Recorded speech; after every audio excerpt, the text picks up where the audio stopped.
She bit into her toast as if it were just another unremarkable Tuesday. Same robe, same quiet routine. But this time, I didn't look away. She chewed, I stared. When she finally glanced up and noticed my gaze lingering too long, she froze mid-bite. "What's happening?" she asked, as though I was the strange one.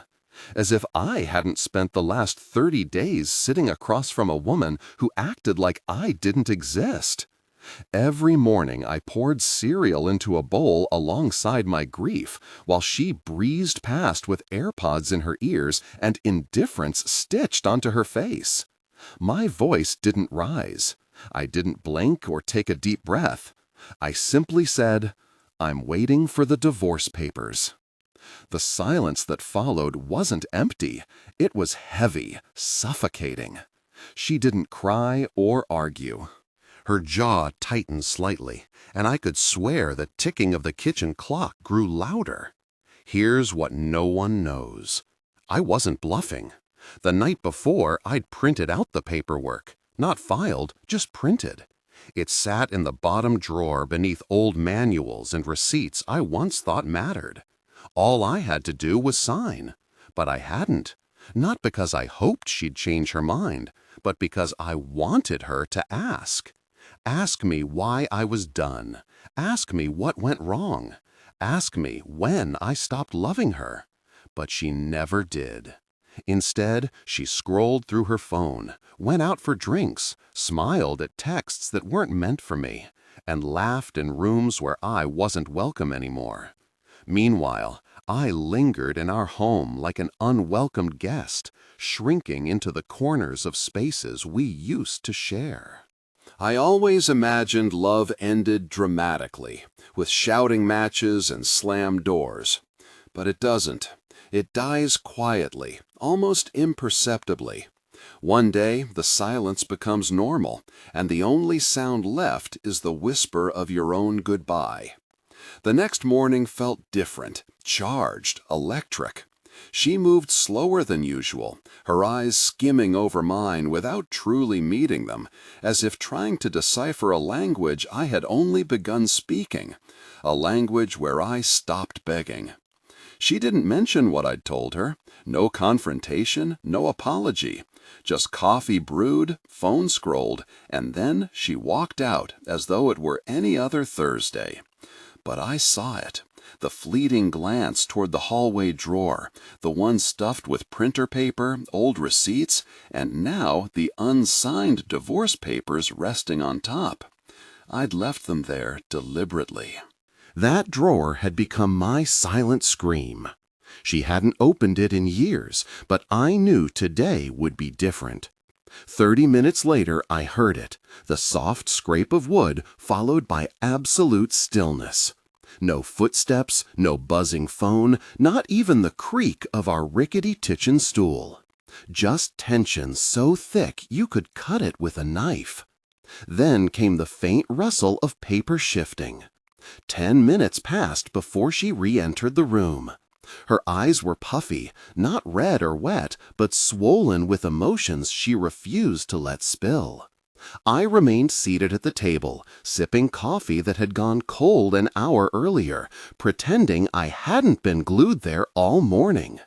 She stood near the counter, arms crossed tightly, one hand gripping the edge, as if it were the only thing keeping her upright. "You're serious?" she said finally, her tone devoid of surprise or disbelief, just a flat, resigned confirmation, like she'd seen this moment coming long before I had. "I am," I replied, my voice quieter than I anticipated, but steadier than I'd ever managed. At first, she didn't respond, her gaze dropping as her lips pressed together, sealing off whatever thoughts churned beneath the surface. "I didn't think you'd actually go through with it," she admitted, still avoiding my eyes. "You always just waited." The words hung in the air between us. She was right. I had waited. For her to love me again, for her to choose me over her phone, her late-night work projects, her endless girls' weekends that never seemed to produce any photos or tags. I waited until waiting felt like dying, piece by piece. Then she tried it, the guilt grenade. "So you're just giving up? After everything we've been through?" Her voice cracked slightly at the end, almost convincing. Almost. I tilted my head, meeting her gaze. "I gave up a long time ago," I said evenly. "I just didn't say it out loud." That hit her. A flicker of something, pain maybe, crossed her face, but it vanished quickly. And then came the shift. Not sadness, not regret, but calculation. She wasn't mourning the loss of a husband. She was assessing what she stood to lose, or how much she could still salvage. Without another word, she picked up her phone and walked out of the room, her fingers already tapping furiously against the screen. No tears fell. But I noticed something telling. She never asked who'd seen the papers, never wondered if I'd told anyone else. That's when it clicked. She had secrets she couldn't risk exposing, and now I'd made her nervous. 2 days later, it happened. I wasn't snooping, not really. By that point, knowing more felt less painful than guessing, so when I saw her phone lying there on the couch arm, glowing face up, unlocked, I froze. The steam from the shower hummed through the pipes, filling the silence. My heart pounded like I was about to commit a crime in my own home. I stared at the device, unsure whether to look away or reach for it. The last message preview caught my eye. "Tell him yet?" followed by a smirking emoji. My breath hitched at that stupid little smirk. Against every instinct screaming at me to stop, I tapped the screen. Her messages were open to someone named Jayla. No last name, no context, just the kind of contact saved when anonymity matters more than clarity. The thread was a slow unraveling of quiet devastation. "Jayla, you sure he's not catching on?" "Nah, he's too passive. I could vanish for a week and he'd apologize for making me feel guilty." Your evil face with tears of joy. "Strategic. The condo's almost in my name anyway." That was the first blow, but it got worse. Screenshots of hotel bookings appeared next. Always 2 guests, always checked in late at night, always under her maiden name. Photos followed, blurry but damning. One showed a man adjusting his tie behind her in what was unmistakably not a hotel lobby. Another captured a faint reflection in a mirror, his figure unmistakable despite the distortion. Each image painted a picture I hadn't wanted to see, but now couldn't unsee. I sat there, staring at the evidence of betrayal laid bare before me, and realized the truth. I hadn't been the only one playing games. The image of her holding a wine glass, smiling, the timestamp aligning with the night she swore she was sick, haunted me. But what stung most was the voice note. My thumb hovered over it, trembling slightly. I knew better than to press play. I knew hearing her voice, so different from the one she used with me, would shatter something inside me. Still, I tapped it. "He's so dull, Jayla. It's like he thinks being near me is some kind of gift. I need someone who doesn't act like they're asking permission every time they touch me." I stopped it there. That was all I needed. My stomach churned. Anger didn't come. Tears didn't fall. Instead, a bitter laugh escaped, a hollow sound born of realizing I'd been the punchline of a joke I never understood. She walked out of the bathroom then, towel draped around her shoulders, hair damp.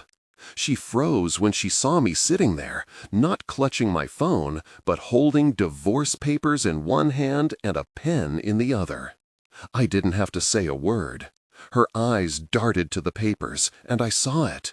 The flicker in her jaw, the rapid calculation spinning behind her gaze. Fight, flight, or fake tears. She went for the latter. Before she could speak, I raised my hand. "Don't," I said flatly. "You've already said enough." Her face shifted, not with remorse, but with strategy. "We can fix this if we try," she began, softening her tone. "The only thing broken here is my ability to see you clearly," I interrupted. With that, I signed the last page. The next morning, I left the signed papers on the kitchen counter, placed neatly beside the chipped mug she always complained about. She didn't stir as I left for work. No goodbye, no quiet door closing. When I returned home that evening, the silence had dissolved. She sat at the table, poised and polished, makeup flawless, hair cascading down her shoulders. The papers lay untouched, the pen resting beside them like an unspoken challenge. As I stepped inside, she smiled. Not warmly, not coldly, but deliberately. "We should talk," she said, her voice measured, as though nothing between us had changed. "I don't want to talk," I replied, setting my bag down. "I've signed. You don't need to do anything else. Just let it happen." She tilted her head, studying me. Then came the laugh, a low, calculated sound devoid of humor. Not because anything was funny, but because I still hadn't grasped how insignificant I was in her narrative. "You think you can just walk away now?" she asked, rising slowly. "After everything we built?" "Built?" I echoed, incredulous. "You mean the life I paid for, while you made secret plans with some guy whose name you didn't even save?"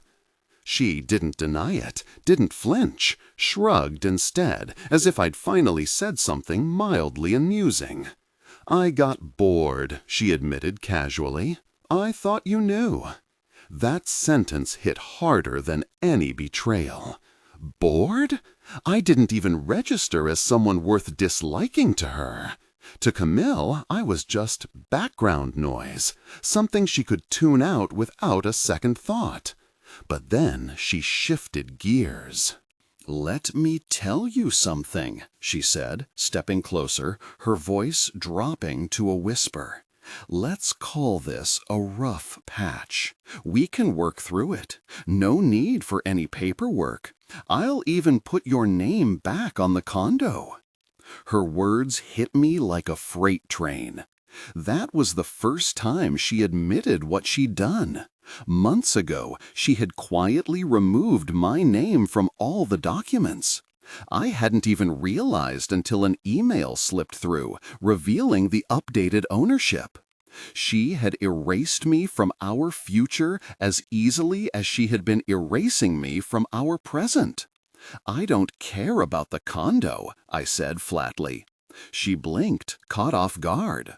"Then what do you want?" I told her the truth. "I want a life where I'm not just being tolerated." Her arms crossed and she scoffed. "So, what, you're suddenly the strong one?"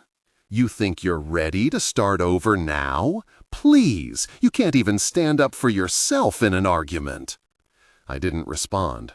Instead, I walked past her, grabbed the divorce papers, and dropped them into her hands.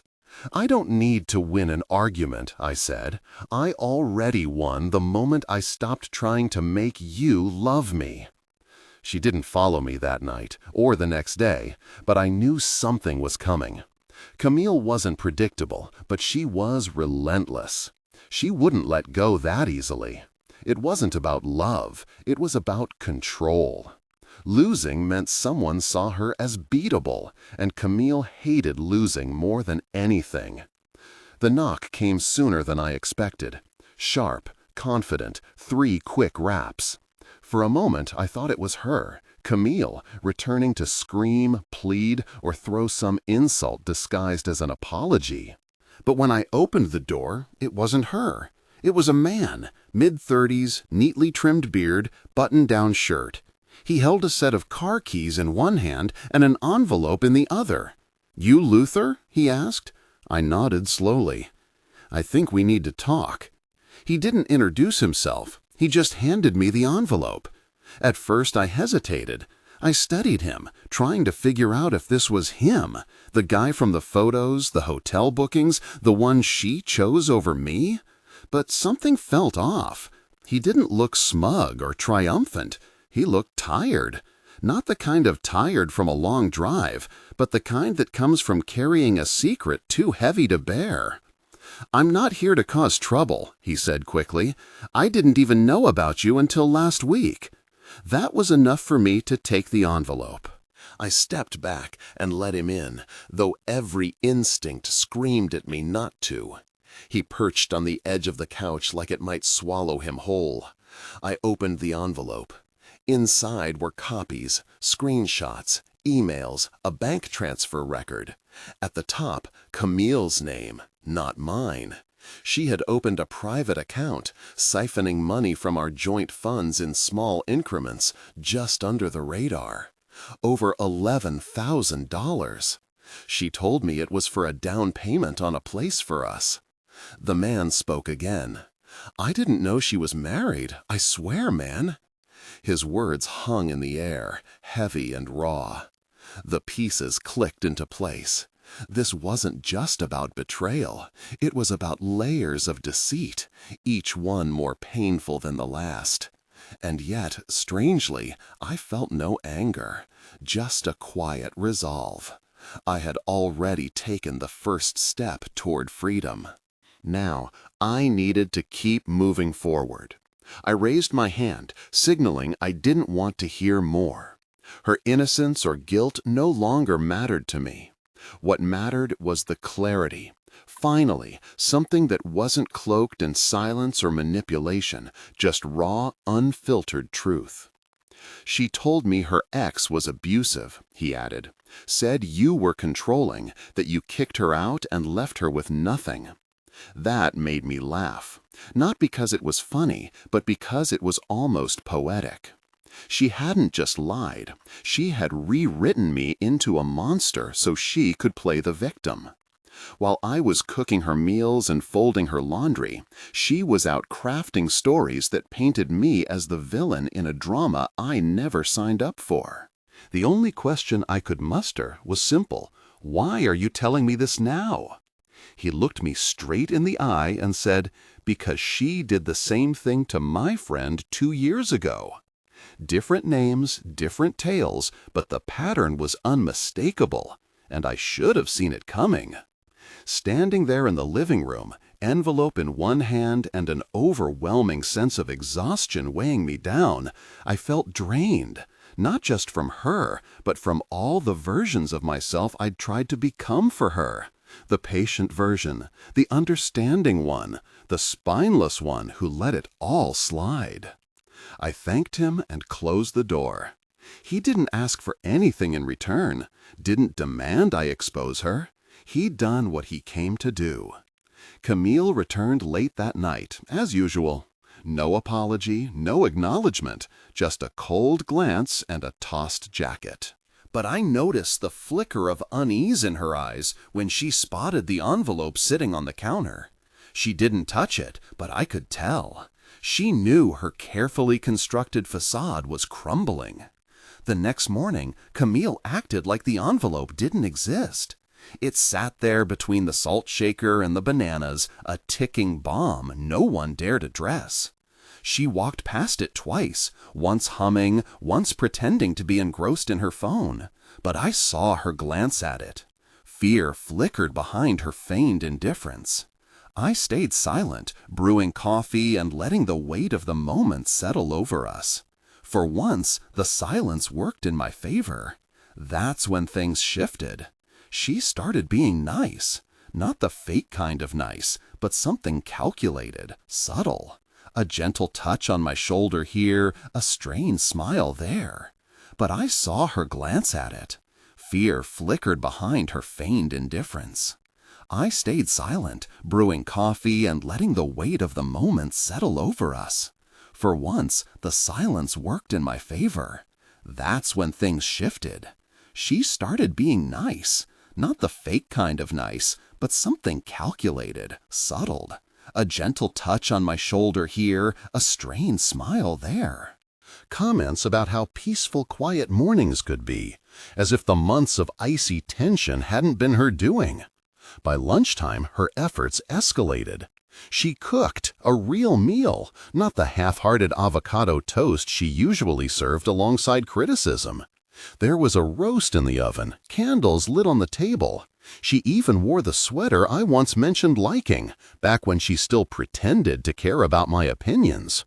I played along, neither complimenting nor criticizing. I simply let the silence press down on her. It was unbearable for her, and I could see the cracks forming. Finally, she spoke. "I've been thinking about us," she said, setting her fork down. "And I know things have gotten complicated." That was her word for betrayal. Complicated.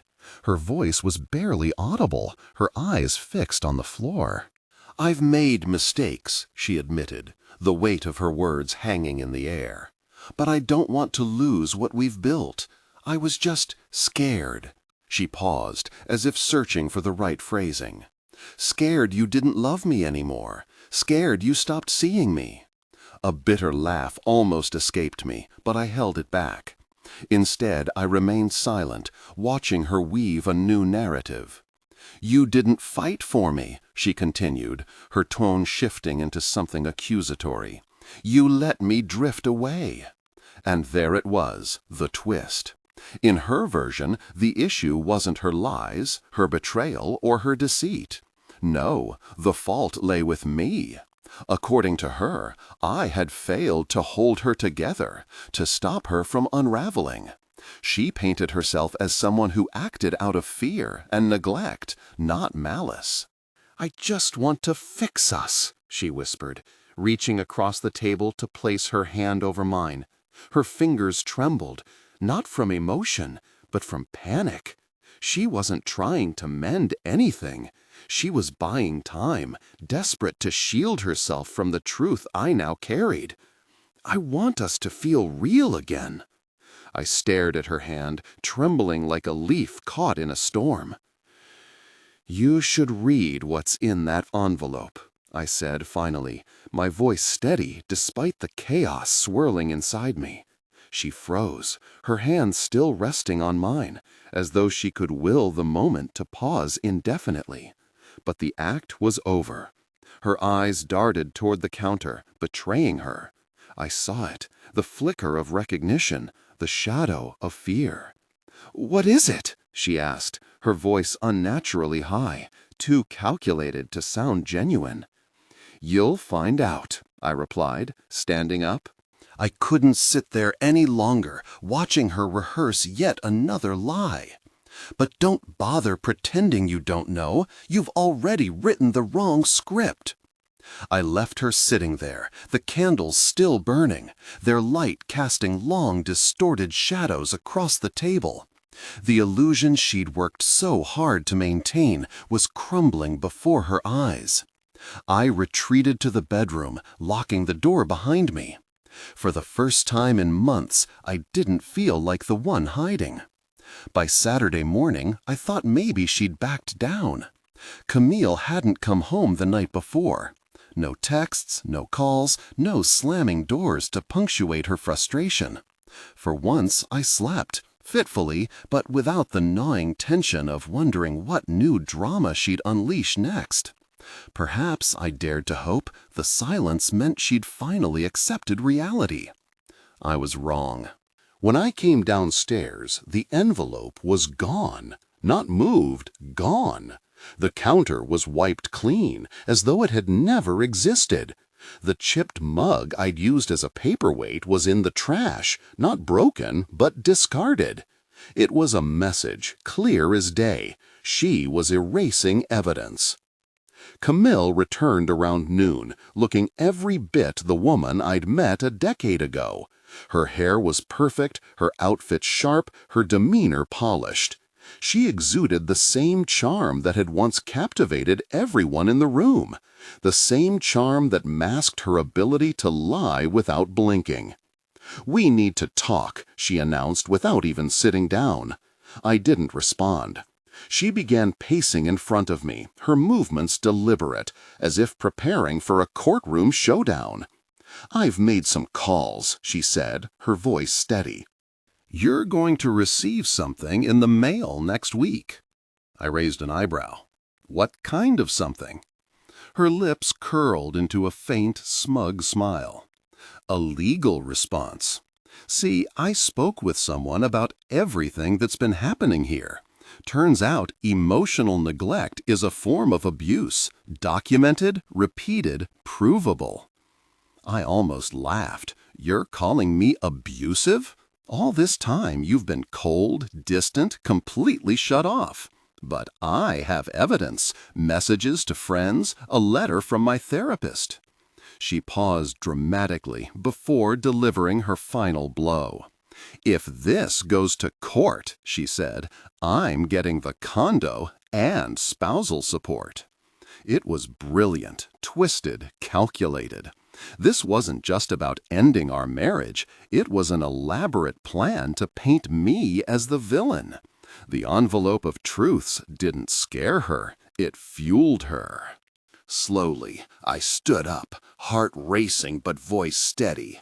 "You deleted the documents," I said. She smirked. "No, I shredded them." That word hit like a slap, not because of what she destroyed, but because she wanted me to know she held the reins again.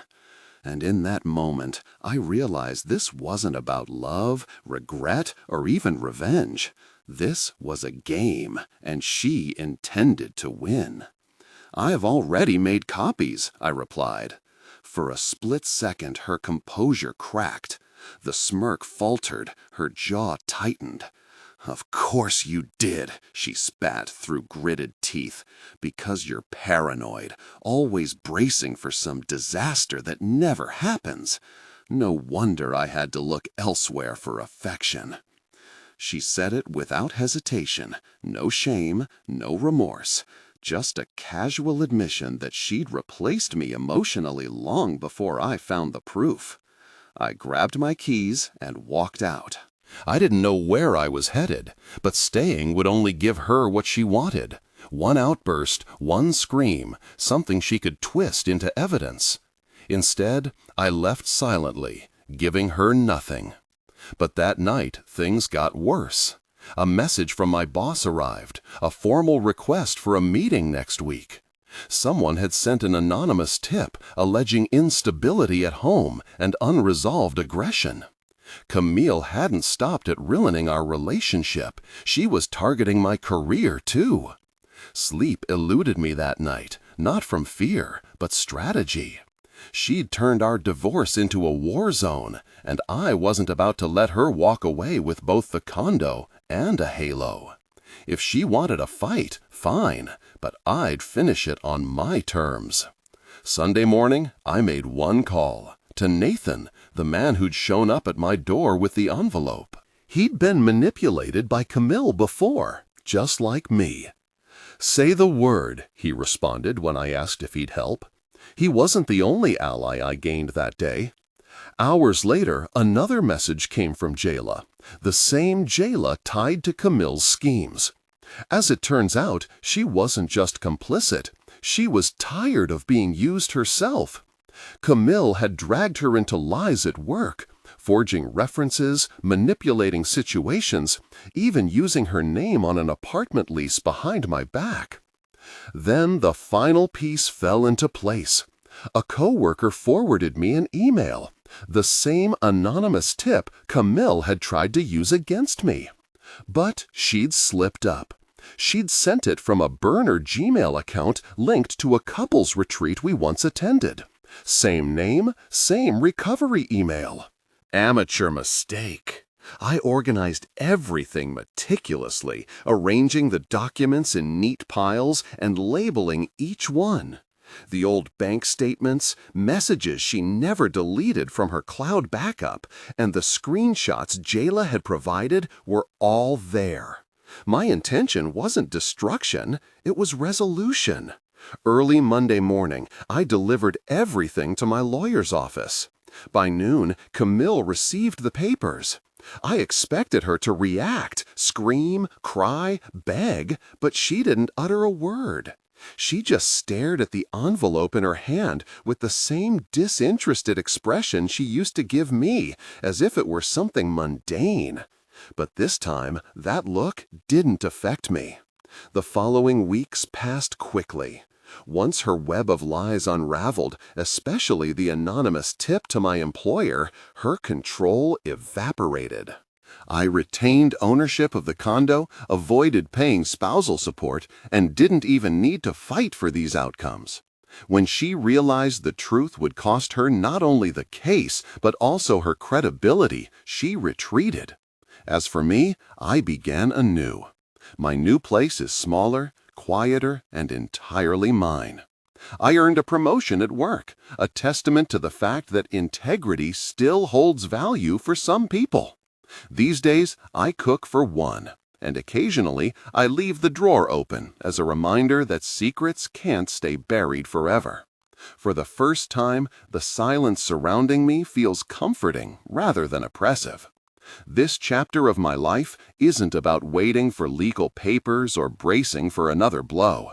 It's about rebuilding, creating something better.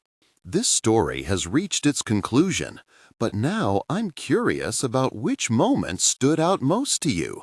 Was it the delivery of the envelope, the fabricated abuse allegations, or perhaps the anonymous tip that backfired? Share your thoughts. I'd love to hear them. If you've ever faced challenges that pushed you to your limits only to emerge stronger on the other side, know you're not alone. Stories like this remind us that no matter how deeply buried the truth may seem, it always finds its way into the light.